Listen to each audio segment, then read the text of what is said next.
Debout Congolais, unis par le sang, unis dans l'effort pour l'indépendance. Oui, Malamuna, GCAM Télévision, fidèles abonnés, chers internautes, Samba Olongazana et Sengokoye Babino, ébélé à travers la République démocratique du Congo, à travers le monde entier, Nabolandi Basangona Biso, Yaba éclairé à travers émission Debout Congolais. Merci Nabino pour na boponi GCAM Télévision, merci pour na fidélité et confiance. Oyo Bino Boakorda Kabiso Poto Bino. Basango à travers analyse et décryptage.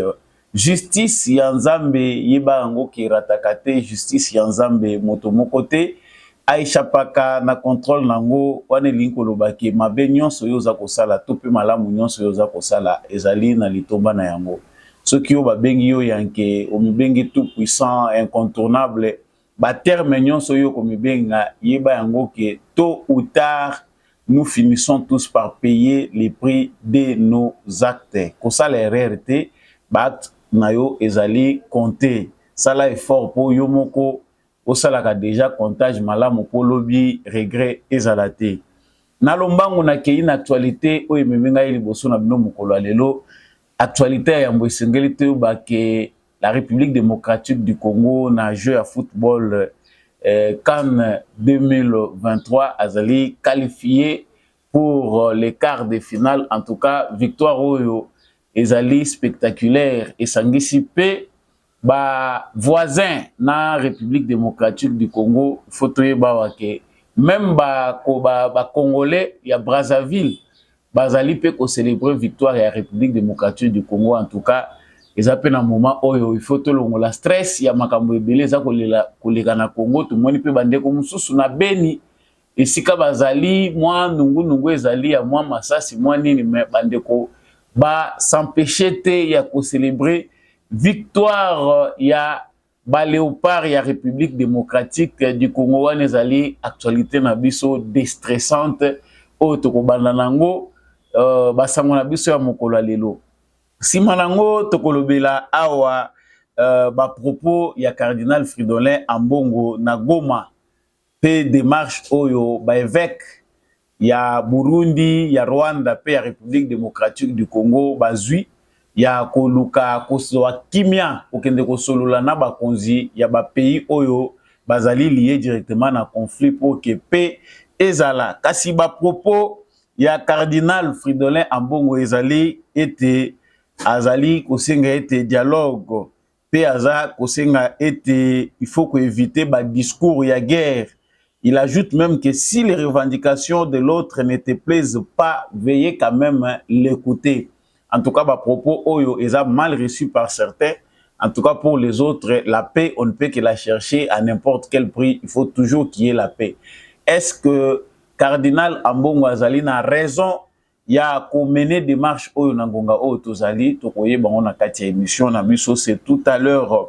Nous n'allons pas nous en passer des propos de Paul Kagame qui pense que bateau yo bazali ko manœuvrer pour na ko meka ko attaquer mboka naye ba ko regretter en tout cas événement et ko salima et ko zala jamais et salima na région ya Grand Lac. Il faut éviter que makambo ndenge wana esalema ba meka ko jeter. Est-ce que ça serait la fin pour Paul Kagame? Ba révélation ezali pe ebele concernant ba suspicion ya ba service et renseignement américain sur la fabrication de armes chimiques à partir ya Rwanda. Donc, pour la Makamwetali Est la République démocratique du Congo, Bitumba ezali ko continuer, moins so ezali encore toujours théâtre et affrontement entre Wazalendo na FARDC contre terroristes rwandais. Il y a M23, nous serons aussi au front pour parler de cette actualité. Tokolobela pe nakati ya émission na biso ya mokolo lelo plénière ya installation ya assemblée nationale. En tout cas bato yo bayi congolais bo votaki pour ete bakende ko représenter bino na institution oyo parlement lelo ezalaki mokolo ya yambo ya bozongi na bango pona ko kende ko s'affirmer solo que bango wana bazalaki élu par le peuple et puis installation ya bureau oyo babengaka bureau provisoire. Vous aurez quelques images de ce qui s'est passé au palais du peuple dans siège ya parlement. Nous allons parler aussi dans ce chapitre de la déclaration de Vital Kamerhe. En tout cas, Eraza koya pona kokota na kati ya parlement toyebiete makambo ezali kolobama mingi concernant structure oyo PCR créée par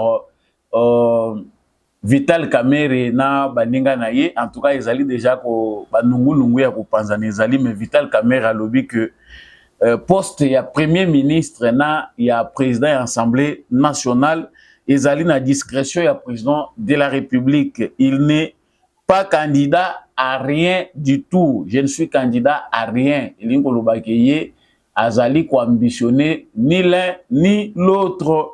Nous reviendrons sur ces propos-là de Vital Kamerhe avant de nous quitter sur ces plateaux. Parler aussi na banungu oyo ya makambo pe ezali koleka toujours na Rwanda concernant la localité moko ya Rwanda oyo ezali voisine na Burundi na Tanzanie, ezali en prise na ba rebelle moko rwandais oyo bango pe bazali koluka libération ya peuple rwandais. Voilà tout pour les sommaires actualités tozali ko aborder na bino sikasika awa. Na pesi bino encore une fois de plus matondo mingi ndenge boponi bonne fréquence ezali fréquence ya ba éclairé émission Debout Congolais. Soki ozana nous abonné te na etando na biso tout pe na chaîne na biso prière ya kosala yango, abonnez-vous pour ne jamais manquer notre actualité. Surtout likez, partagez, laissez-nous un commentaire bien sûr. Depuis Wapio Zali Kolanda émission Debout Congolais. Et Tombola Bendele Kouyate Zalaka Kayo, ça veut dire FARDC Topé Wazalendo na motema. Nazongi na mwa mukuse pona makambo elekaki mukolo ya lobby. En tout cas football pe salaka moi bien. Et puis actualité à Congo ezalaka mutu pasi, mais à Bruxelles comme à Paris, à Kinshasa comme à Lubumbashi, les Congolais étaient unis. Au moins ceux qui unité wana ezalaka pe autour ya makambo ezali important Congo ko mataka makasi liboso. Mais tout ça komona que football ezali vraiment ko unir ba Congolais. Ce n'était pas seulement dans la capitale Kinshasa qui a eu des scènes de liesse, des célébrations de cette victoire des Léopards 50 ans après Oyo biso to gagna équipe égyptienne. C'est maintenant ezalaki délivrance mukolo ya lobby pona ko battre les sous même par tir au but équipe oyo égyptienne. Kasi likambako kama bandeko match ezalaki kitoko, équipe ezali jeune équipe. En tout cas to sali effort mingi parce que équipe égyptienne eza n'importe quelle équipe te. Eza équipe moko compliqué kabiso mingi, mais jeu oyo RDC a betaki ezalaki quand même très convaincant, même si résultat, il y a match vraiment souci à battre Zalaki qui est tout gagné sur terrain. En tout cas, on a marqué notre but. L'arbitrage a voulu qu'on puisse donner un penalty à l'équipe égyptienne et voilà tout ce qui s'était passé. On ne va pas se concentrer sur le match. Ezali Moutouya, Ezali d'abord unité. Tous les Congolais, qu'ils soient à l'extérieur du pays, qu'ils soient à l'intérieur du pays, ont célébré la victoire des Léopards. Ezali signe moko ya bosangani mutu nyonso azalaki fier ya drapeau. En tout cas soki tozolonga mutu nyonso azalaka na esengo. Congolais nyonso makila na ye ya Congolais ezali penda koningana na kati akosepela. Même bao bazalaka vraiment na penchant mingi te to pe na esengo ya kotala makambo etali football ba célébraki quand même victoire wana. Mais nangambu ya Congo Brazzaville bandeko nangai likambo eza ya kokamwa, c'est à Pointe-Noire où on voit des Congolais de l'autre côté célébrer la victoire de la République démocratique du Congo, des Léopards de la République démocratique du Congo. Je vous laisse vivre ces bons moments et puis nous revenons.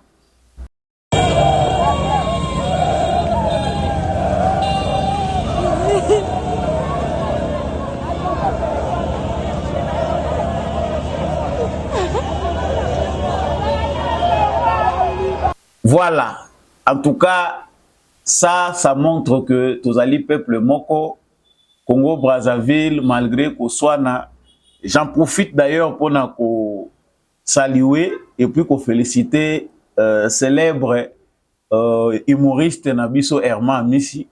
Aza vraiment na ba initiative à kitoko ba idée za vraiment ba idée moko malamu.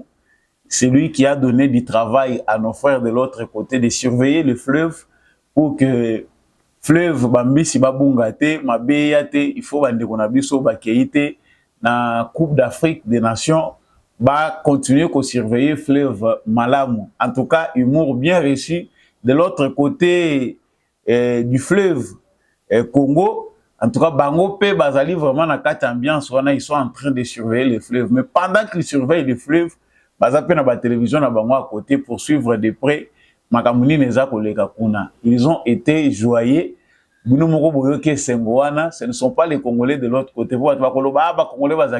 Non, les informations disent clairement que Ezali, les Congolais en Gambou, ils étaient fiers que République démocratique du Congo et battre équipe égyptienne. En tout cas, c'est un modèle où nous ne pouvons pas manquer.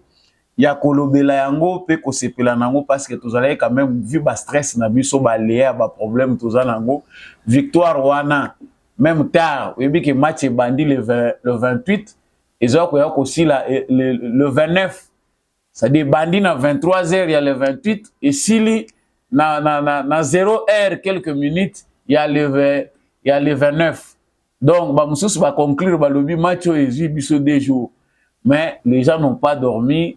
Ils étaient dans la fête, entre autres, moi, victoire, wana, et salaki bisonyon soto zala bien. C'est une fierté d'être congolais. Tous à la peine à bizali, ya malam, fair play. Yo a tozo se pelana wana makamusu sote zo le kanamboka, mais il y a des moments où yo esenga ki batunyon so base à l'ensemble. Au fongoli pena ne longi, so ki balobi wo, yo pe gangi wo. Et ça fait du bien. Félicitations à nos léopards, félicitations à Monsieur Lionel Lompassi, qui nous a vraiment sauvés, Binaye Zalaki Bimoko, Oyo et Kataki Penda Makambo pour que Bisso Tokende na quart de finale, mais aussi à l'entraîneur de la République démocratique du Congo. Tokoti Sikoyo na Makambo yo et bakisaka stress, mais et bakiselo stress c'était eza Makambo ya République démocratique du Congo to landa Congo de près parce que c'est notre pays, nous devons suivre. Savoir ce qui se passe, ni comportement ni biso tokoki ko afficher. Soko yo moni zo pesa au stress mingi au melimai, ce qui peut moni que information comme ko pesa yo confusion, tension comme ko matapamba pamba to ezo kita na niveau moko malamu te. En tout cas, c'est mieux de s'éloigner des écrans pendant un moment pour retourner enfin qu'est-ce qui se passe au Congo. Sango ezalia wa ezalia tata cardinal na biso. Toyoka epe mwa kala. Cardinal Fridolin Ambongo, en tout cas pour na bato bayebi azali cardinal ya Congo te, mais cardinal ya Église catholique ya République démocratique du Congo na ba pays mususu ya Afrique centrale.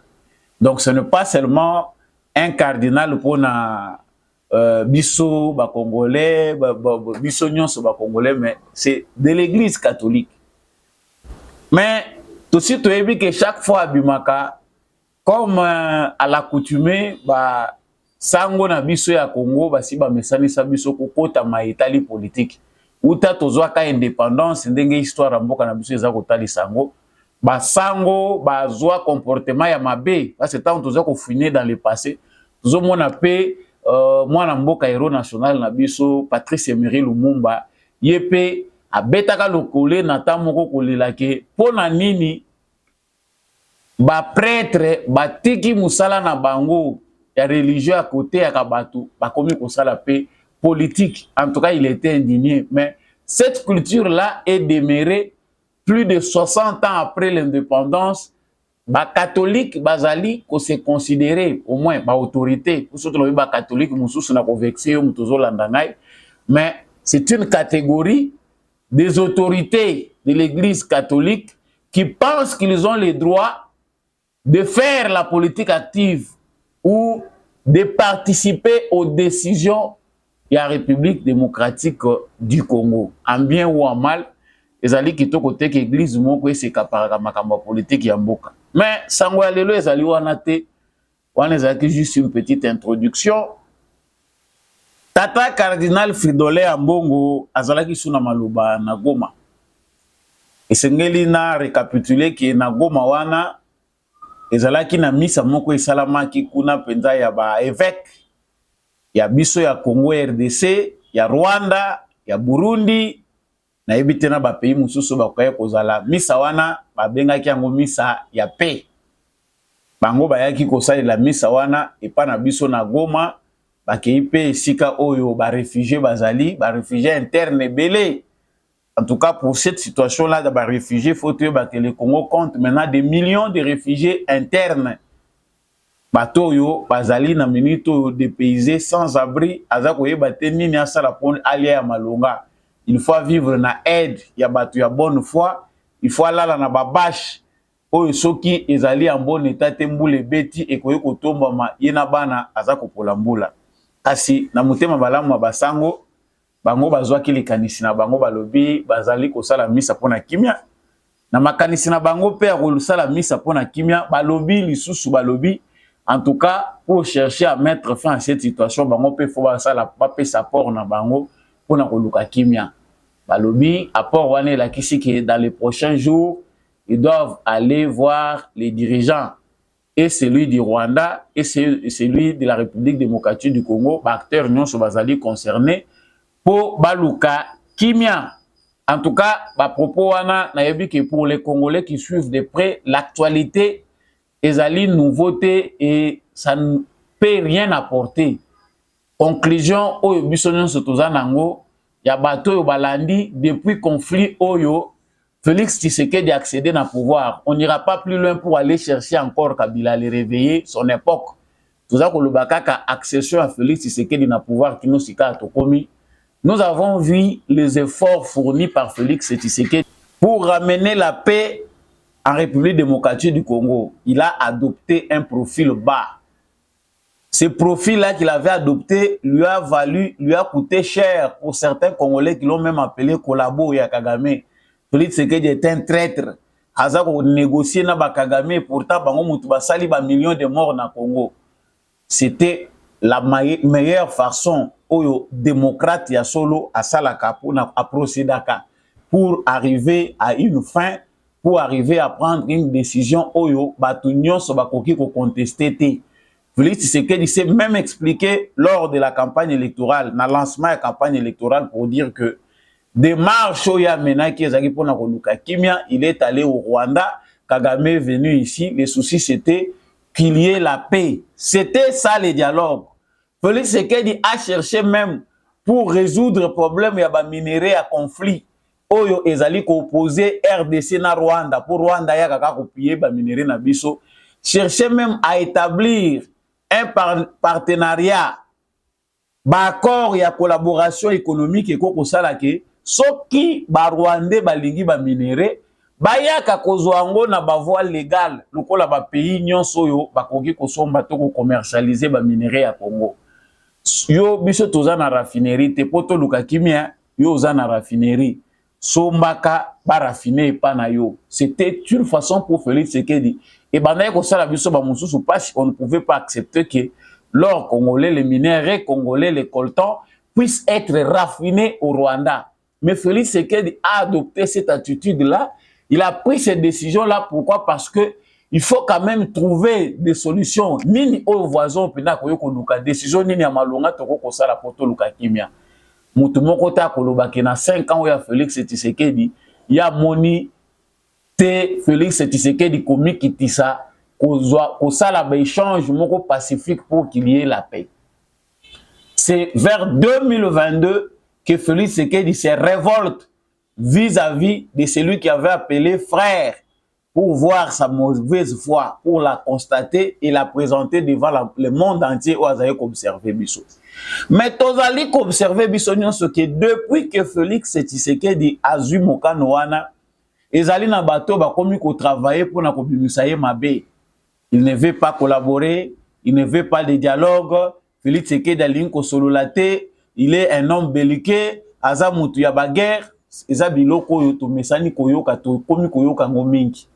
Est-ce que nous souffrons d'amnésie pour ne pas comprendre que comment Félix Tshisekedi est arrivé à ce point où il ne veut plus un non-retour, où il ne veut plus de négociations avec les Rwandais de Kagame, ni encore avec ces poulets-là qu'on appelle M23, Oyo Bazali, extension et armée rwandaise.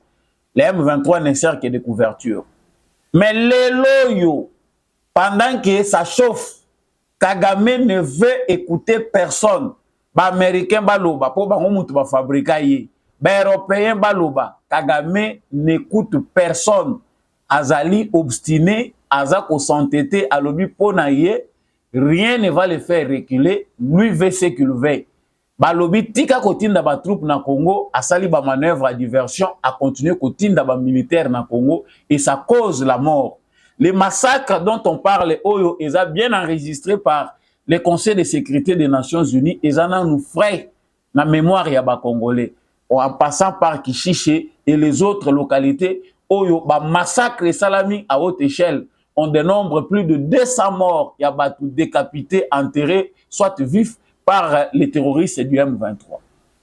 Biloko union sur salami, totikali komona misa yaba catholique te, que ça soit Oyo ya biso ya Congo, que ça soit Oyo ya Rwanda, to ya Burundi, kolobake trop c'est trop, ba vie humaine eza kokende, tozali ko lancer appel na biso na ba autorité ya ba pays nyonso pour que ça cesse, ba vandaki kimia.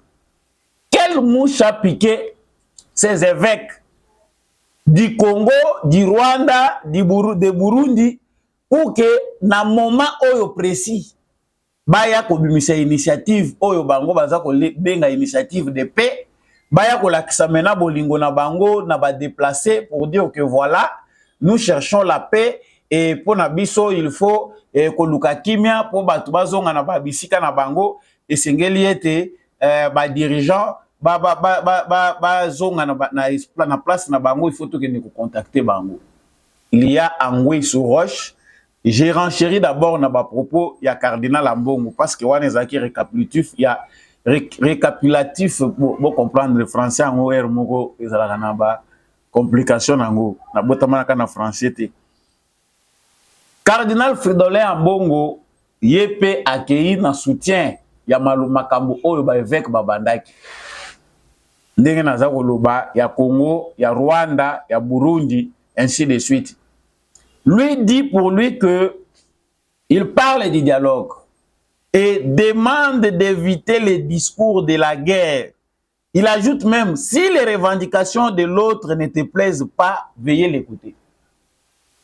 C'est-à-dire, awa, on veut qu'il y ait dialogue. Qui est cet autre-là? Oyo esengi bisoto solo la naï. Parce que ici, il s'attaque bien évidemment au gouvernement. C'est à Kinshasa dont il s'attaque à Zakola Kisabango que, en tout cas, il faut qu'on solo là. Même Makamouye, qu'on se polisayote, mais il faut quand même les solo ezala. Est-ce que Kinshasa a coupé les liens diplomatiques pour faciliter les dialogues? Non. Par interlocuteur interposé, ce qui va bien à Kaneni, Kinshasa continue quand même à écouter si les voisins ont l'intention de chercher la paix, malgré ma décision et ses amis. Je rappelle ici que Outa Mokolo, décision Izoamaka dans l'Assemblée nationale de la République démocratique du Congo. C'était depuis 2022 que l'Assemblée nationale du Congo avait décidé avec le Sénat que plus jamais de négociations Oyo et Oyo finalité nango ekozala brassage na mixage ya ba rebelle na kati ya ba institution ya mboka na armée na la police kozwa bango kokotisa bango jamais Congo ekotikala suko négocier na lolenge wana. C'est-à-dire c'était une porte fermée de manière institutionnelle pour toute négociation ouverte qui va nous pousser à prendre des rebelles, les amener dans les institutions du pays. Banda tosali likamboana toyeto pusani Congo est déclaré M23 comme mouvement terroriste. On cherche maintenant qui utilisé pour faire fléchir Kinshasa. Tomoni ba pression ya ndenge na ndenge bazali kosenga na Félix Tshisekedi ke a négocier a solola na M23. Ba Lucas ndenge nini a retrouver solution na bango. Pour Kagame, les M23 ezali mouvement moko congolais, eza makambo ba congolais. Mais quand on regarde sur le terrain, on voit des militaires rwandais. Il y a une présence massive. Il y a des militaires rwandais sur les sols congolais. ONU a déclaré ango azako beli la Air Nyonso, États-Unis à Lobakango, Union européenne, tous les pays partenaires, bayebi que ba militaires rwandais baza na sol congolais et c'est là sans justification. Pour la question du Congo, là le droit international ne répond pas.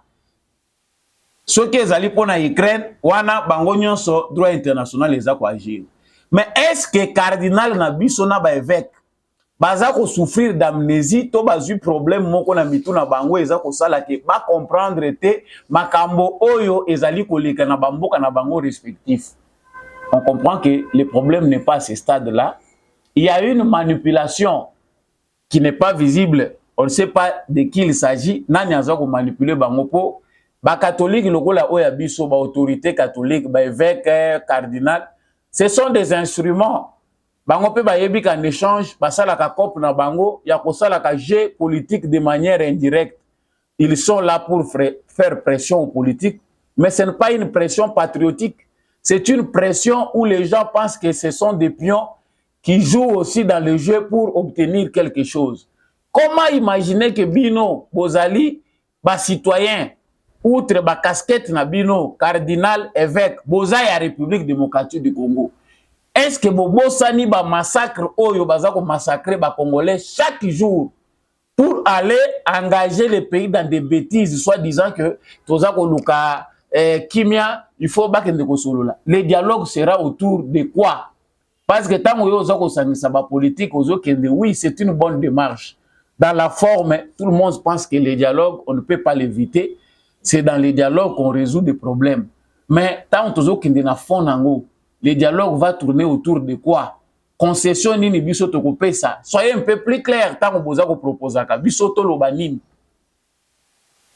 On comprend ici qu'il y a un autre complot en gestation et l'Église catholique du Congo, les autorités catholiques du Congo jouent le jeu de la balkanisation que dénonce le cardinal Ambongo.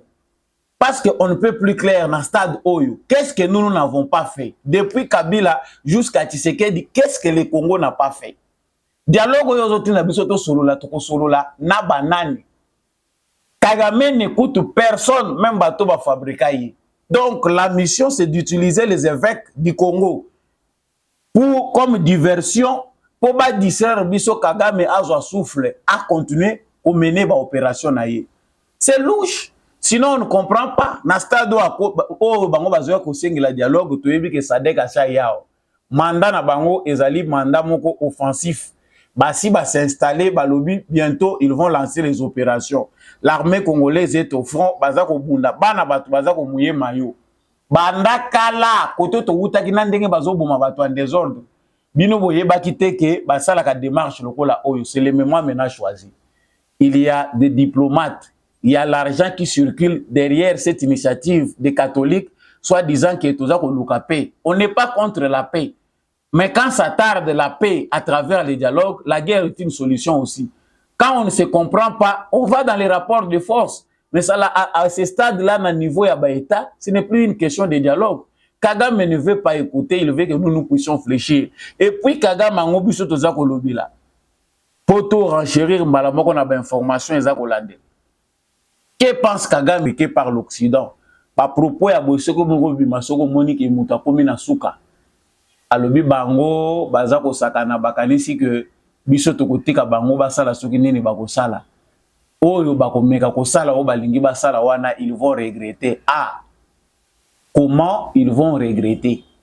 De quel regret parle Kagame? Parce que Assami Moni a commis au bout. Le Kagame qu'on savait tout puissant ne parlait pas.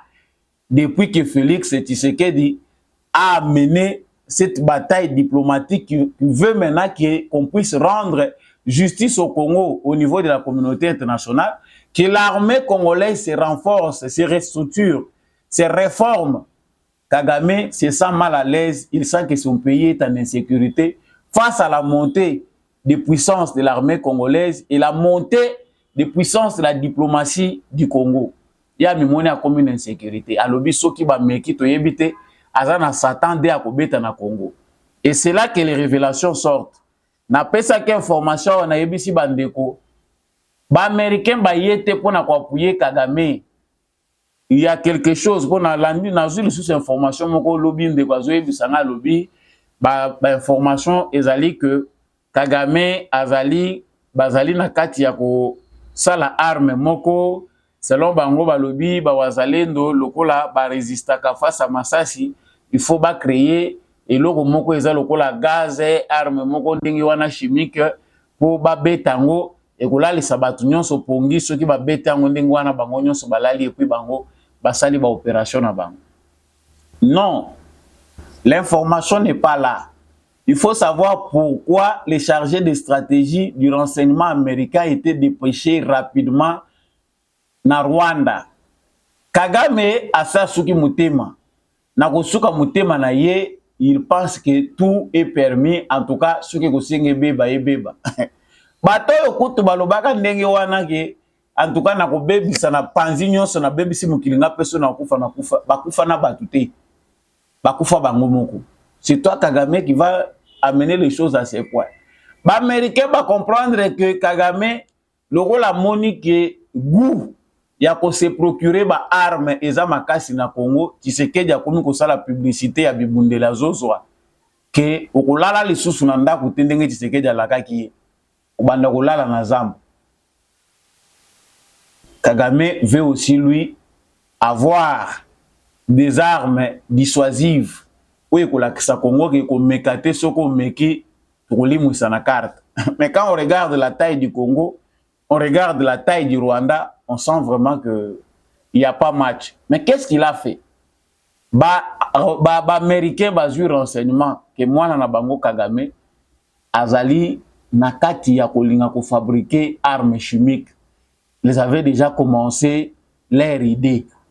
Tant renseignement wane komelaki ba américain, il faut bakende ko vérifier avion wana spécialement oyo mutuasia wana kitaki nango ezali na mission nango bazali na ba détecteur ya armement chimique soki bozali na fabrication ya ba arme ezali chimique avec leur matériel bazali na possibilité ya inspecter pe koyeba ke ici on est en train d'utiliser tout bazali en fabrication na ba armes chimiques par rapport à ba renseignement bango bazwaki. Voilà déjà ce qui hante Kagame au soir de sa vie pour Tshisekedi asala kaki lokolo lingo kufa lokola Hitler ngai na kobongisela yo nzela po okufa malamu lokola Hitler po oza ko se comporter lokola ye. Donc concluons que nos évêques pour parler aussi de et puis mettre fin à ces points bazali na manœuvre moko ya diversion et Kinshasa doit faire attention. C'est vrai, le président de la République doit toujours garder une oreille attentive à tout ce qui se dit, ce qui mutalinga aya poya koyebise makambo ko boya te, mais mieux vaut être prudent. L'église catholique du Congo, les évêques sont maintenant utilisés pour créer une diversion, distraire les politiques par rapport à la décision et ses amis.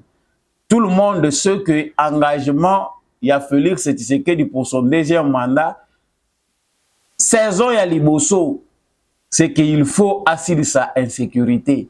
Ils allaient point moko focal, il y a mandat où il y a mis balé Félix Tshisekedi Azou. Ceux qui sont à l'est du Congo, qui ont donné des voix à Félix Tshisekedi massivement, c'est que souci ezali que sécurité zonga, au moins nous avons quelqu'un qui s'est bousculé ces tyrans, ces barbares de Kagame. Et Félix Tshisekedi a déjà son agenda, c'est que à n'importe quel prix, nous sommes un pays riche, nous devons mettre fin à cette aventure qu'on appelle guerre. Yango, il faut pas monter ma pièce, ma aventure. Et comment le faire? Ils doivent utiliser les faibles parmi nous. Ce sont eux qui sont visés pour être utilisés pour nous distraire biso. Les faibles, c'est qui? ezali basango toza komona po tokopekisa basango te tokopekisa société civile te soki mosala baza kosala ezali pour l'intérêt des Congolais. Mais si ce sont des instruments utilisés on paye baza kofuta bango po ba compliquer ka jeu politique, ce n'est plus à notre intérêt. Voilà pourquoi même na ba réforme où ils ont envisagé awa, il faut que longola likambo ya kokotisa ka basango na ba processus électoral. To longola to tika kokotisa ba église na kati ya makambo eza politique, eza désordre sur le plan institutionnel, eza cacophonie congolais azoyeba ko se situer te. Celui qui veut faire la politique le rôle atomoni basango mususu baza ba évêque ba postuler a abandonner kazaka na ye akende ko sala politique. Olia joua ka double rôle. Donc en même temps bino bozoka ni saza sango mais ye moko na kazaka na yebi kazaka na copie ya politique et qu'il faut ba crise à la poya lia kana sima ba crise wana. Nous avons dit les propos de Fridolin Ambongo cardinal n'engagent que lui. Les Congolais de manière générale savent que nous n'avons plus à dialoguer avec les Rwandais. Les aventures qu'ils nous ont fait depuis la nuit des temps jusqu'à aujourd'hui ne permet plus que Bisso to continuer qu'on a la distrait par rapport à ba initiative na bango. Donc moi je conclus que le cardinal Fridolin Ambongo rejoint Kagame ou soit il était déjà depuis longtemps à Kagame. Et il n'y a pas de doute là tant que triangle les que Moïse Katumbi est là impliqué, on voit Kagame.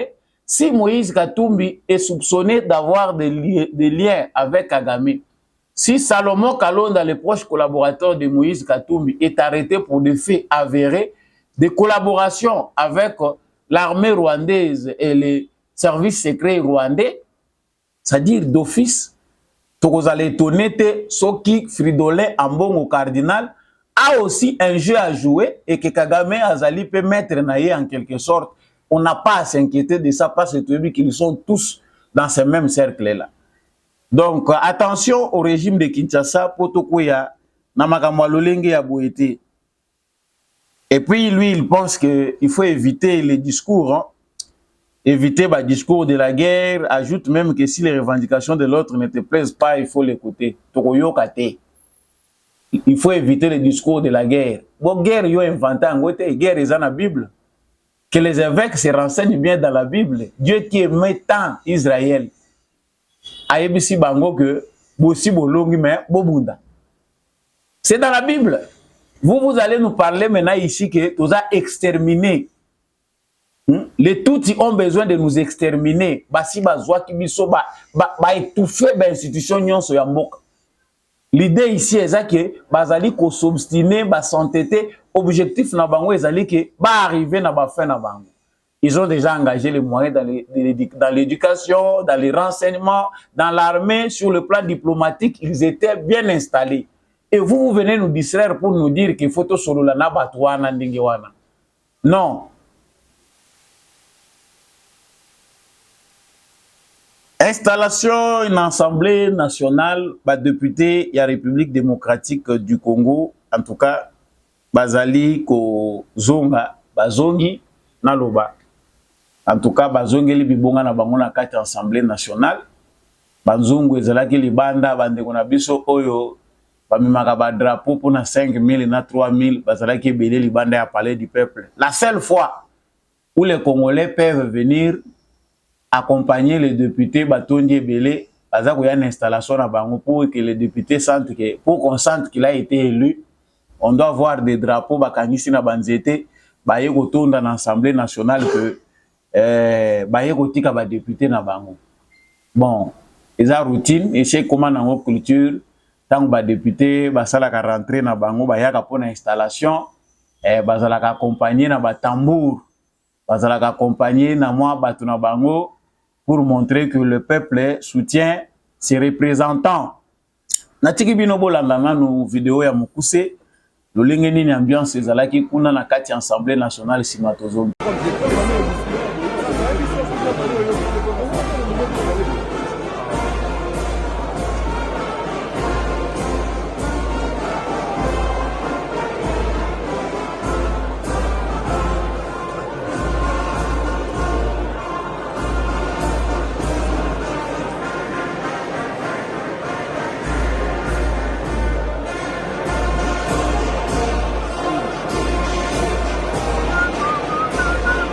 Voilà. C'est très bien comme ça, mais les Congolais n'ont rien encore compris de la démocratie. Tout peut ça pouvoir, mais tout est éveillé. Ils s'appellent les élus. Bah, représentants, il y a peuple. Tout ça, il y a institution. Bah, député, bah, ça, bah, représentant, na biso, na kati, ya institution. Bah, ngonde, bah, lobeli, na biso. Oh, biso, to tchaka, nungu, tout ça, koloba. Pwe, koma. Et kota, na kati, ya institution. Et bon, wana, mibe, ko pe, ba, appliquer, yango. Bah, to wana, bah, député, oyo. Nde, il faut, bah, bongo, la, bah, aspiration, na biso, na mibe, ko pe, pouvoir exécutif, à exécuter, yango, nde, si matomoni, yango. Mais qu'est-ce qui va se passer? Dans 8 ans, tu as filmé Bande Webele. Pourquoi ça que Belé li bande a parlé du peuple? Peut-être un habitant de Moussous Bomoni Bango. Bande qu'on a biso wana ebele, ba ya ko accompagner ka ba député na Bambunda. Ba yebi ke tant to accompagner ye bongo na poko tant aza ko bima zongi, ba spesi biso ba 5000. Allez bangumbi ba drapeau mutazonga kanango azongi et c'est fini. Pendant le reste des 5 ans, okomonaka jamais ba Congolais na parlement. Le parlement, bisika siège l'Assemblée nationale na Sénat ezali. Eza esika ya ba Congolais. Tant boza komona ke makambo ezo simba te bozeli na cité bozeli ba député ba lobelango baza ko lobelango te. C'est au parlement bino moko boya. Parce que le peuple est souverain. La souveraineté, c'est à la base que ça se trouve. Peuple wana élire bango azape na droit ya ko faire chambouler nyonso ba ko changer. Mais les Congolais veulent les changements, mais ils pensent que c'est l'autre qui va faire ce que moi je dois faire. Mission est cruciale. Nous vivons de l'injustice. La loi na biso ya République démocratique du Congo est juste été. Justice sociale est. Il y a une mauvaise répartition des revenus de la République. Mbongo eza ko kota na trésor République congolais est mal réparti. Orienté pour enrichir une catégorie au détriment d'une autre. Et c'est la majeure partie du peuple congolais qui souffre. Il faut bino libanda wana bozo akaba miette. Ya bato baza ko consommer la grande partie ya mbongo oyo eza ko kota na mboka. C'est sur quoi toza ko zela? Makamu toza ko zela yangwana? Hein? Toza ko zela que makambu wana échanger. Ça doit changer concrètement. Qu'est-ce qui va se passer? Les lois de la République ne sont pas justes. Toza les lois na ba incivique ebele, les lois ba jeune ba koko yokate, ba kuluno tozali ko benga ba délinquants ebele ba bakisami pourquoi? Ils sont les produits de l'injustice sociale. Ceux qui mboka ya mbongo ya mboka ekabola makamalamu, toko kozala na taux élevé boyete ya criminalité ya ba délinquants. Nous l'avons dit, yo vanda na ndako na yo osio votaki député maman social papa social. Bango wana bazo réclamer na kati ya constitution mboka nulle part balobi que député topé sénateur baza ba papa social. Et que salaire na bango il faut ezala likolo makasi po bakenda ko kabola mbongo. Biso to tinda bino te, muto atinda bino bozwaka po bino bozwaka ebele boya ko kaboleza te. Ce système là d'antivaleur s'est construit dans la mégestion. Tant que les députés vont corrompre le Parlement, ils ne font rien. Ils vont payer une enveloppe en échange et sont obligés, tant que ils vont cité, pour calmer les tensions sociales, commencer à faire des dons. Et c'est comme ça que s'est dessinée une culture mauvaise. Oh, comme si les députés va papa social. Non, quand tout le monde souffre, il faut tout sentir en haut. Biso toza ko souffrir. Il est dit que le député Azana Moussala Makasi, il faut visiter la circonscription à Bango. Monsieur le président de la République, so ba yebiso qui va visiter la circonscription à Bango, bazal okuta.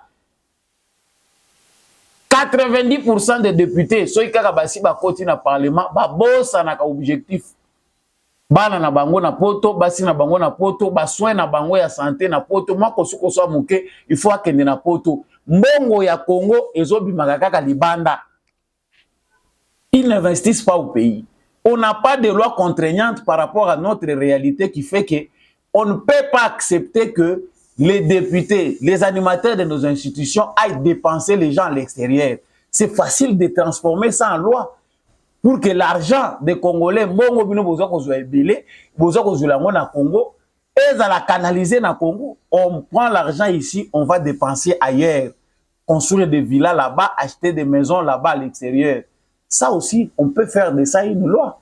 Jamais, jamais transfert mon côté ko sale ma ya mutu moko animateur ya ba institution ya mbongo en millions et ko bimate. On verra que nous allons avancer. Ils vont investir chez eux, ils vont comprendre que te photo ça la bilan.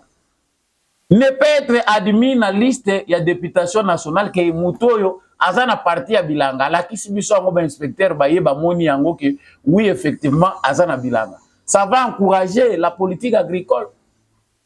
Mais malheureusement pour nous, la plupart des gens qui se précipitent dans l'hémicycle qu'on appelle Parlement, les alika bateau baza sans idée. Politique ezaki ya ba philosophe, bateau baza na idée ya ko transformer na ngotopé ko amener ba solution na ba problème en société. Lelo et comme nango eloko ya ba commerçant, ya bato baza ko sala ba calcul ya ba revenu en 5 ans voilà chez les oreilles, je peux miser avec autant pour me retrouver là-bas. La politique aujourd'hui est commis wana. Donc biso tozana mingi ya kolobate na kanisi ba développement musubi no moko boza ko sala ngona ndako boyebi ce qui va arriver. Et puis en passant monsieur Vital Kamerhe loi ka ningi. Je sais que j'ai peut-être exagéré mais c'est pas ça le nom. Vital Kamerhe loi ka ningi. Voilà, c'est ça. A fait une déclaration tant waza koya na parlement, en tout cas par rapport à ce qu'on lui acquise, hein, il parle. Ils savent que tous les directeurs sont véhiculés, le secrétaire général, je vais de le faire au sein du ministère de l'économie, je l'avais fait partout où je suis passé, je travaille pour le peuple, tout en mettant au centre de mon action mes prérogatives comme ministre de l'économie maintenant. Et maintenant je suis député, je vais défendre la voix du peuple, les exécuteurs du peuple. Le monsieur de mon Dieu. Pardon? Les chefs... Alors, il y a des questions. Pardon. Le chef de l'État attend beaucoup de cette Assemblée nationale. Qu'est-ce que vous allez apporter avec les députés nationaux? Nous n'avons pas attendu. Nous avons créé, nous sommes regroupés au sein du PCR pour faire monter les valeurs. Et au moment où je vous parle, il y a des commissions qui travaillent comment décliner les 6 priorités que le président de la République avait dites dans son discours d'investiture. Parce que tout le monde attend. Mais le président a demandé que nous puissions l'aider et que chaque Congolais mette la main à la pâte. Et c'est ça toute la signification. Voilà pourquoi je ne réponds pas à toutes les provocations des réseaux sociaux. Parce que ma conscience est tranquille. À tous ces gens-là, je donne l'amour. J'aime tout le monde, j'aime le Congo. Et ils doivent savoir une chose. Le poste de Premier ministre, comme le poste de président de l'Assemblée nationale, c'est à la discrétion du président de la République. Et je ne suis candidat à rien du tout. Merci Vital Kamerhe, écho du peuple. Voilà. Vous venez de suivre monsieur Vital Kamerhe. Jusque-là, il est encore ministre de l'économie. Selon ce qui est dit, 39 membres du gouvernement doivent choisir, faire le choix entre siéger à l'Assemblée nationale et garder leurs postes respectifs. Et c'est en 8 jours, dans 8 jours qu'ils doivent décider cela. Donc, le ministre Belé va obligé de kovanda na bakiti l'Assemblée nationale. Bao pe bazalaki lutte bakotikala batikali na bango soki Sama Lukonde amoni que koki kotika ebonga na ye ya premier ministre parce que za nango ya ba affaire courante, il peut choisir na moment wana que akende kovanda na l'Assemblée nationale, soit s'il veut boycotter, laisser un suppléant, ça ne dépendra que de lui. Et en ce moment-là, on voit logiquement que si Peter Kazadi aussi, comme il est député national, choisi son mandat de député, lui aussi va partir.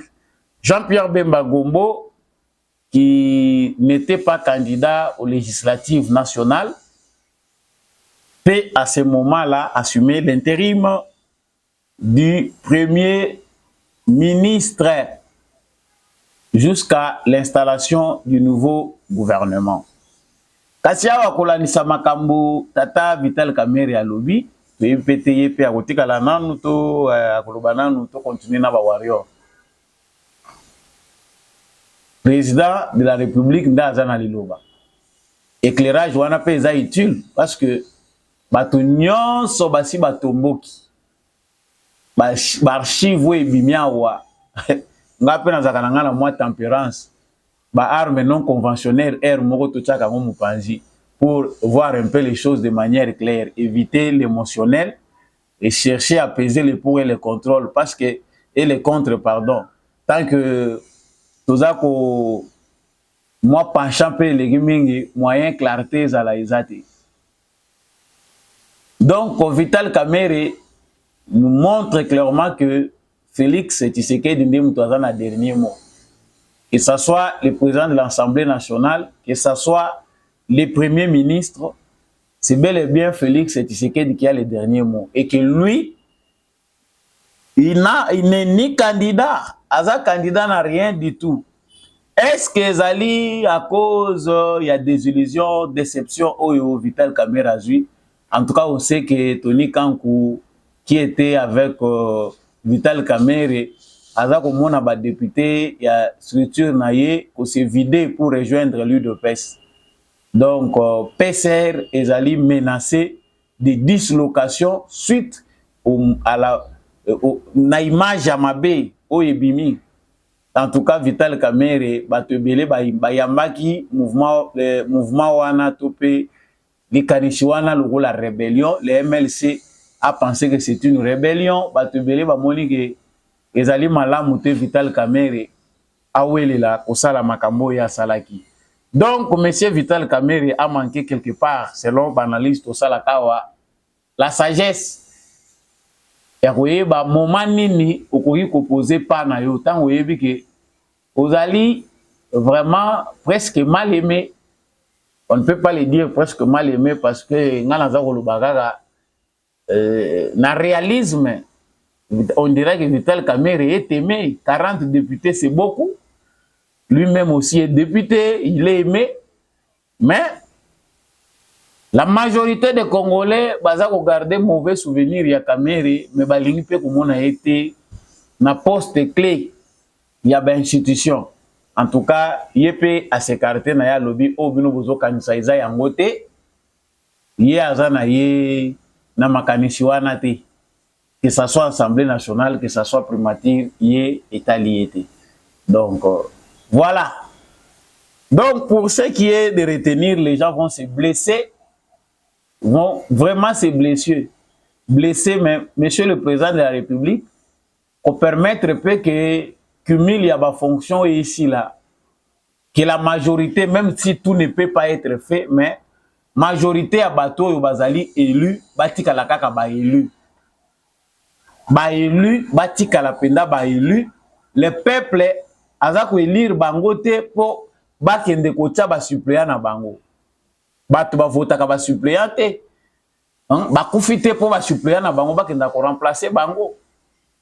Et puis surtout que la plupart ont cette mauvaise habitude là, ya kotiaka bandeko na bango basi na bango bandeve na bango comme ba suppléant na bango. Nous l'avons dit. Ndeko moko atindelinga wana zomona ngoka sikoyo alobi bandeko France 24 batika vraiment kozala na mutema mabe face à République démocratique du Congo. Ndeko chaque atira biso image wana. Donc na match alobi biso to sito polaki.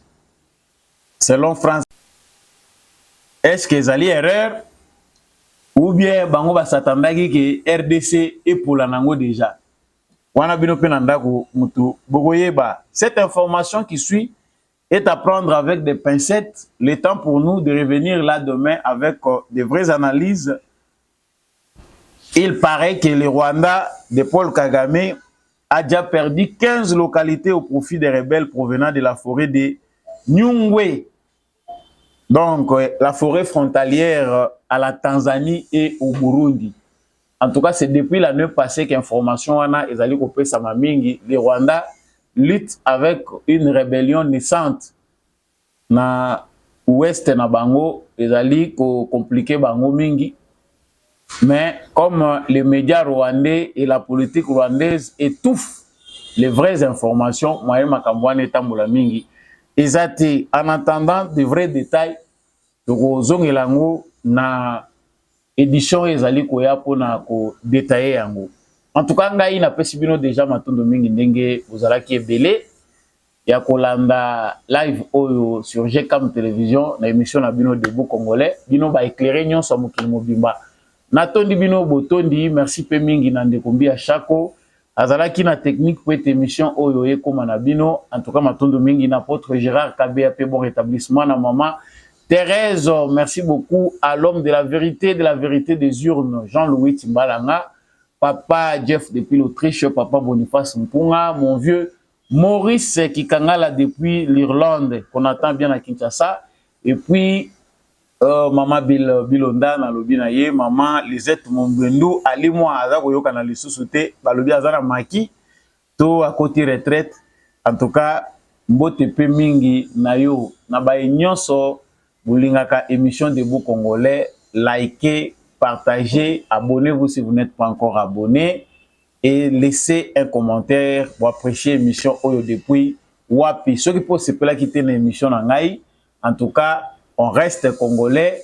Les appendengo wana makanishi ekesenaka. Par dessus na motema wazalendo na motema. Tout le monde prochainement na émission.